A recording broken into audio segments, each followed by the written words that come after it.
Yes, TB is curable, and that too, if you are taking correct treatment, it is curable for the lifetime. If you are not taking properly, then there is a high chance for developing drug resistant tuberculosis. So coming to the first is drug sensitive TB. The treatment for drug sensitive TB consists of 4 drugs. The drugs being isoniazid, rifampicin, ethambutol, pyrazinamide. These drugs will be given to the patient for a period of 6 months. Mind you, the treatment for TB is 6 months, drug sensitive TB. These 6 months will be divided into 2 phases. One is intensive phase, which consists of 4 drugs given in for a period of 2 months. The 4 drugs being isoniazid, rifampicin, pyrazinamide, ethambutol.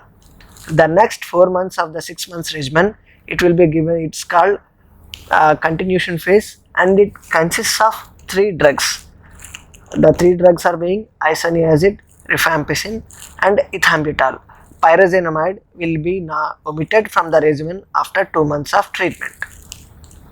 So during the treatment, it is mandatory for the person to be checked regarding whether the patient TB is getting treated or not. So the sputum sample for TB patient after initiation of treatment is to be given after 2 months and after 6 months at the end of the treatment to check for any remaining disease.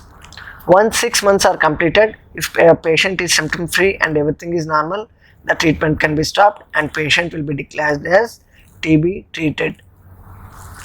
Now, in some scenarios where patient is having liver disease or kidney disease, we are forced to modify the regimen because TB drugs have effect on liver and to some extent on kidney.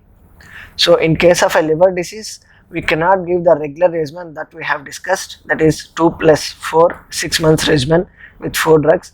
It will be modified depending on the patient's condition. The similar modification will be done basing on the patient's kidney status also. The treatment duration in such cases may range from 6 months to 12 months. So this is regarding drug sensitive TB treatment. Coming to drug resistant TB treatment. Drug resistant TB is a very dangerous disease because the treatment of this kind of MDR TB or multiple drug resistant TB is very difficult. The bacteria may or may not respond to the treatment. This treatment, again, the duration will be ranging from 9 months to 24 months. This duration is so vast because it will be again categorized as per the patient's culture and sensitivity reports. So if patient is having everything normal and if it's properly sensitive to most of the effective available drugs for MDR TB, then the treatment will be completed within 9 months. The newer drugs, so there are many new drugs which are including bedaquiline, delamanid, protamidine. All these drugs, there are multiple regimens are coming up by the WHO and our national RNTCP program.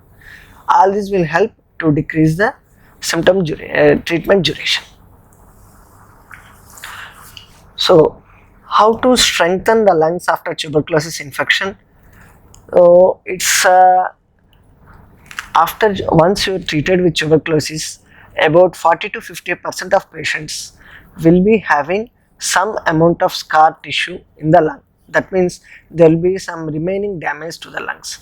It's not about strengthening of the lungs. If in about 50% of the patients, there will not be a mark saying that he had previous TB infection. In those persons, he will be quite normal. There is no need for any medication. But in the rest of the 40 to 50% where TB had left some sort of mark, we call the marks as scars or fibrosis. Depending on the fibrosis, there can be bronchiectasis or total lung involvement that differs.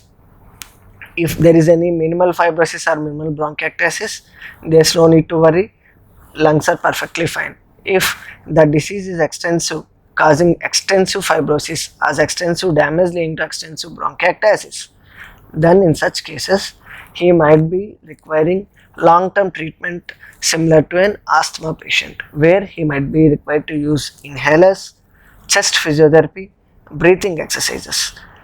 Without this, there is no particular thing to say to strengthen the lungs post TB infection.